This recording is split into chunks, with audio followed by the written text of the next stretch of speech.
Hi everybody, welcome into the Rolling with Sean Lewis Pocast. I am Sean Lewis. Thanks for listening today. Thanks for subscribing. Today I got my good friend Lisa with Rice Staffing and Workforce Radio. She's a great friend of mine.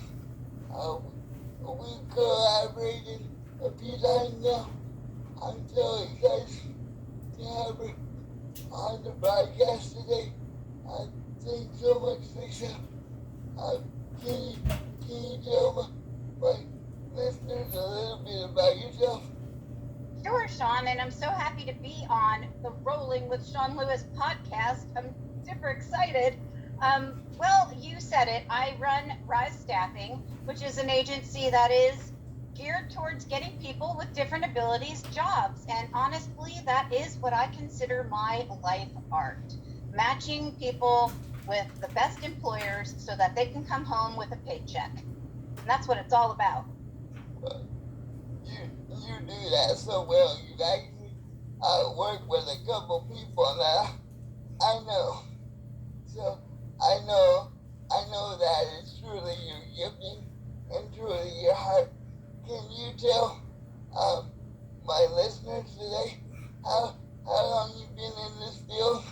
So my little story goes like this. When I was like 4 years old, I lived in Edison, New Jersey, and we had our yards, little yards, and they were connected to other people with a chain link fence. And my neighbor, his name was Johnny Bolin, and my mother told me in no uncertain terms that I was not to play with him.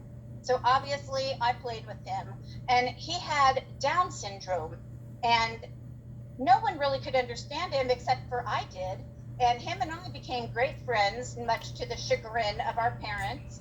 I understood him, and so when I went to school, I saw the special needs students in a line, and then I saw my friends making fun of them, and I wasn't going to have anything to do with that. I wanted to tell my friends to cut it out, and these people are just like us. So I've always had a feeling that I like people with different abilities, and I went to school for agriculture, Sean. I was going to be a pig farmer, if you could believe that. Oh wow. Yeah, so I learned how to do all kinds of things like farm mechanics and how to back up a hay wagon on a tractor and welding and all kinds of stuff. But while I was at school making a little extra money, I had a part-time job at the Doylestown ARC. And I worked in a house with 3 women who, needed my assistance on the weeknights and the weekend to just do their daily living. And it just seemed like something I liked. Well, anyway, college came and went, and I had several different jobs. One of them was selling real estate, and another one was working in restaurants. But always I wanted to go back to working with people. So then I wound up working at the Hunterdon County ARC. The ARC is a good place to be. And I did a lot of things, and that's when I really fell in love with vocational programs. So I fell in love with a lady, and we wound up moving from New Jersey to New Mexico. I got a job at Santa Maria El Mirador, which is a very cool not-for-profit out in Santa Fe, New Mexico, and they just started doing vocational. It was the first time ever, Sean. So people were scared, they didn't know what to think, and honestly, neither did I because I was new at it. So my clients and I learned together about getting jobs and working in the community. And it's been that way ever since 1983. I've been doing this.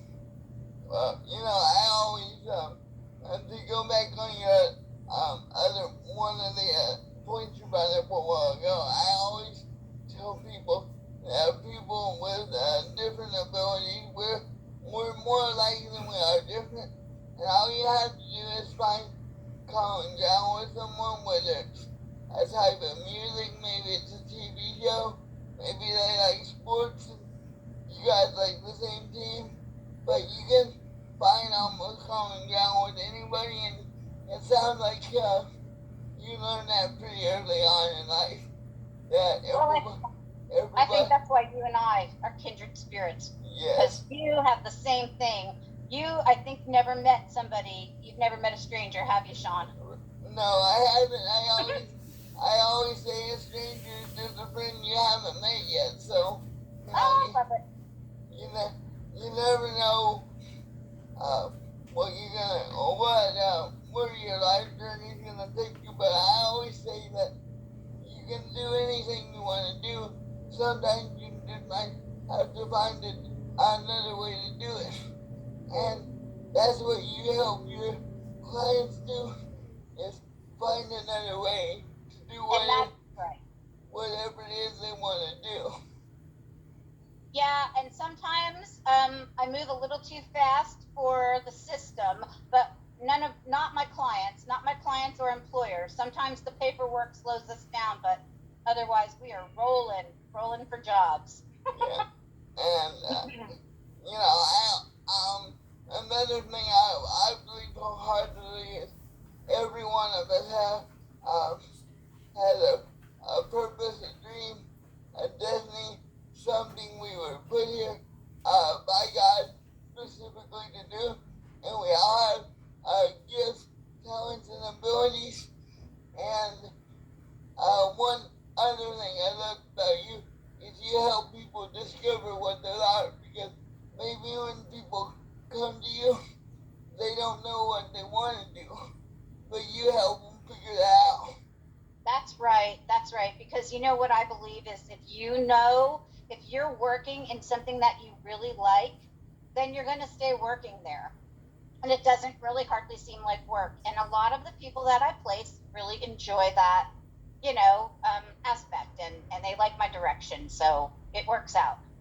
Right. Well, there's this quote I can't remember who said it right offhand, but there's this quote, find something you love to do, and you won't have to work a day in your life, because it won't be like working. It'll be just like something you do for fun that you're happy you get paid at doing. Here, here. Sometimes it's not all fun because obviously we are exchanging our time and talent for someone else's money, and Right. often they ask us to do something we don't want to, but for the majority of time it's fun enough that we're willing to do the unfun jobs too. You know what I mean? You're right. You're right.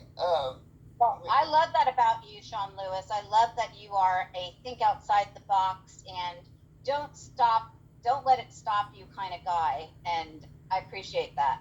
Thank you so much. And, I know that's why you and I get along so well, because I can tell that you and I have the same spirit.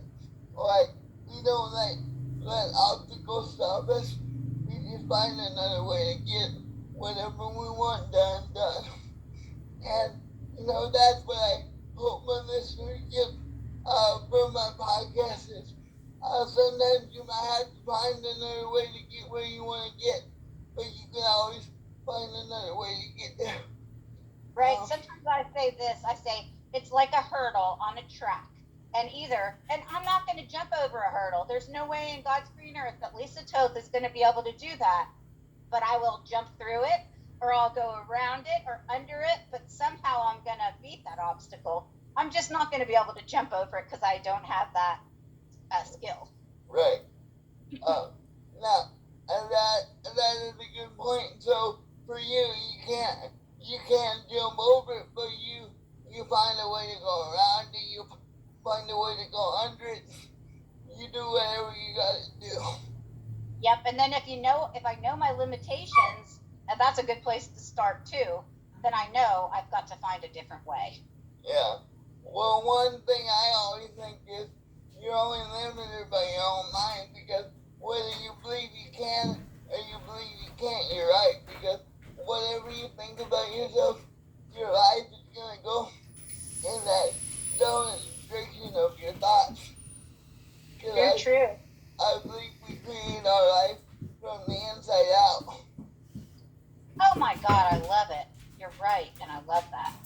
So, you mentioned at the top of the radio show, the podcast today, that you had work for radio. I mentioned something about it. Can you tell my listeners and viewers how long you've been doing that? Okay. Yeah, I can. I'm sorry. Okay, so here's what happened. My friend Daryl Baskin, who does a Market Expert Hour program on Tulsa's KRMG, decided to interview me. And while he did, I asked him a couple of questions like, how do you do it? How do you get on the radio? And he told me the secret is money. You've got to pay for it. So I said, how much is it? And he gave me a really good deal for some airtime on Success 105.7. And I said, I'll do a show. And thank goodness, good friends like Sean Lewis decided to be my guest and help me fill the airwaves. I've been doing it since April.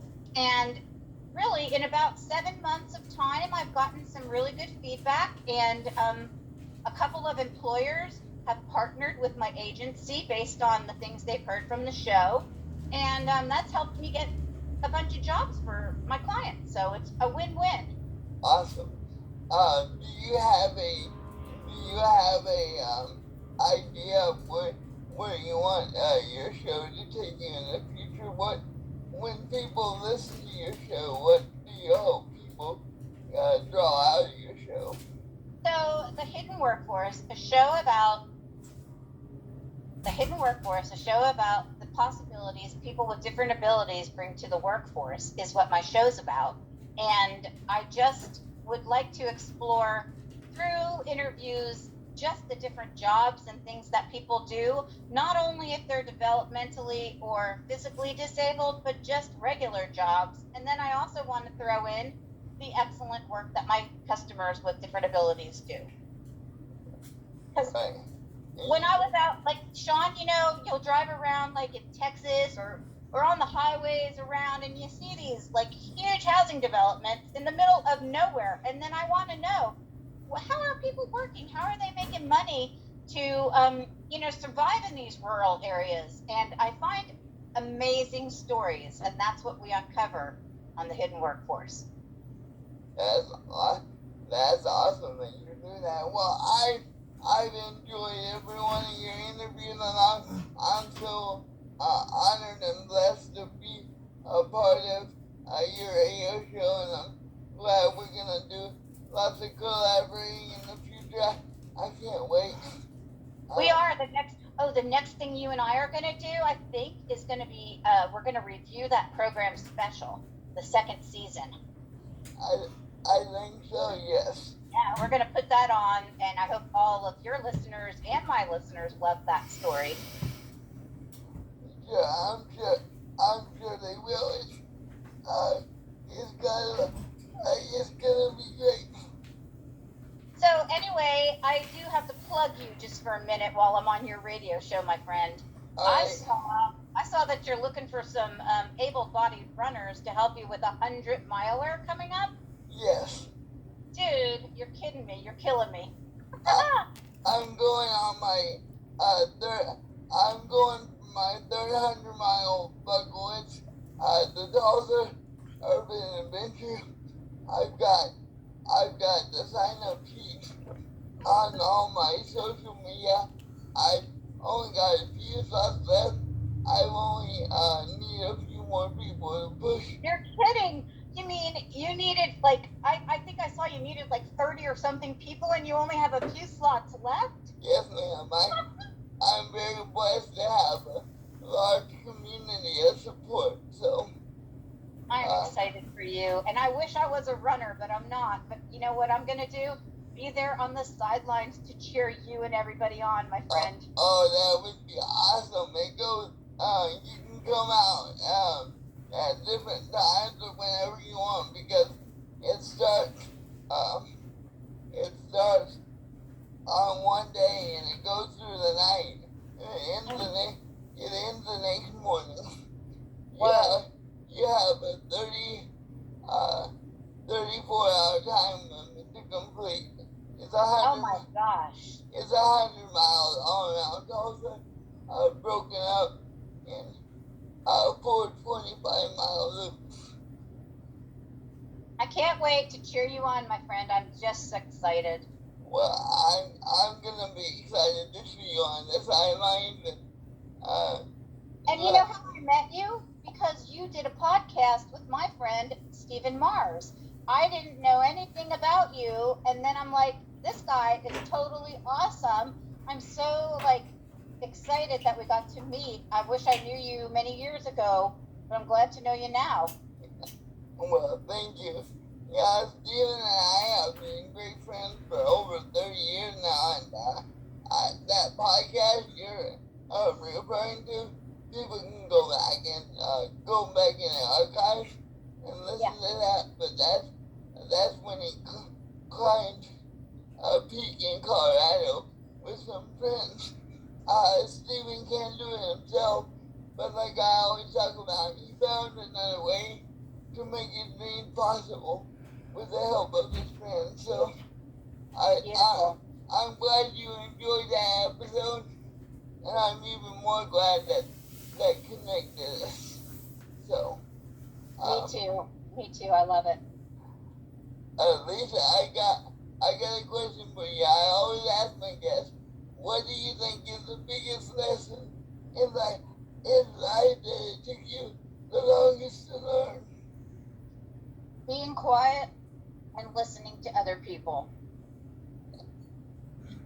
That is really good, but it can be like you said, it can be really hard to do sometimes.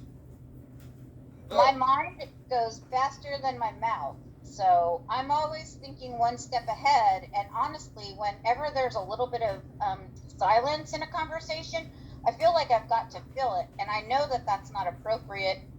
So now that I'm 58, I think I'm learning a little bit about slowing down. That's good, because sometimes I think sometimes God can give us our greatest ideas in the silence. But I think in this society, we're always trying to go, and I think for some people, like you were saying, it makes them uncomfortable. So they feel like they have to say something, they have to do something because they're not used to being silent. And I'm a person that I try to practice mindfulness and meditation and stuff, but I'm a person that I'm always liking to go and do. I always tell people my mind is like a squirrel cage, because sometimes I'll even lay in bed at night and I think, oh, tomorrow I need to do this, tomorrow I need to do that, and then I just have to tell myself, dude, you need to go to bed. It's okay. I get that. I get it. Yes.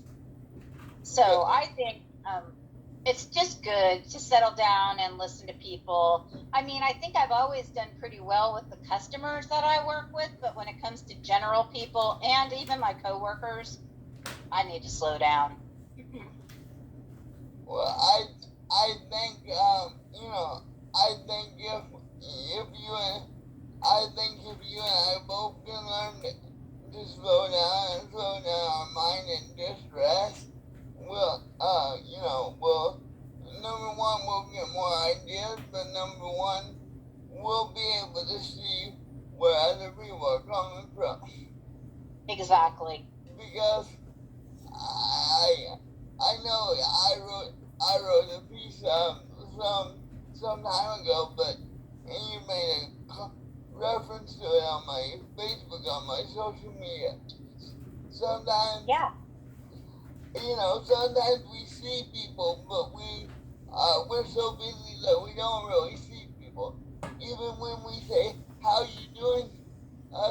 Some people are already walking past that person before that person even has a chance to answer. That was a poignant post, Sean, and I hope I stopped and listened to you, and I hope that everybody else does as well, because that is important. You do, and thank you. But I just want to I just want to remind people that, we don't know what someone's going through. So if you can stop and talk to someone and you say, I don't know them, it don't matter. You don't know what they're going through. But just you acknowledging them might give them hope. Maybe they were like, maybe before they went to the store that day, they were like, no one cares about me. No one even knows I'm here. But by you acknowledging them, you gave them hope.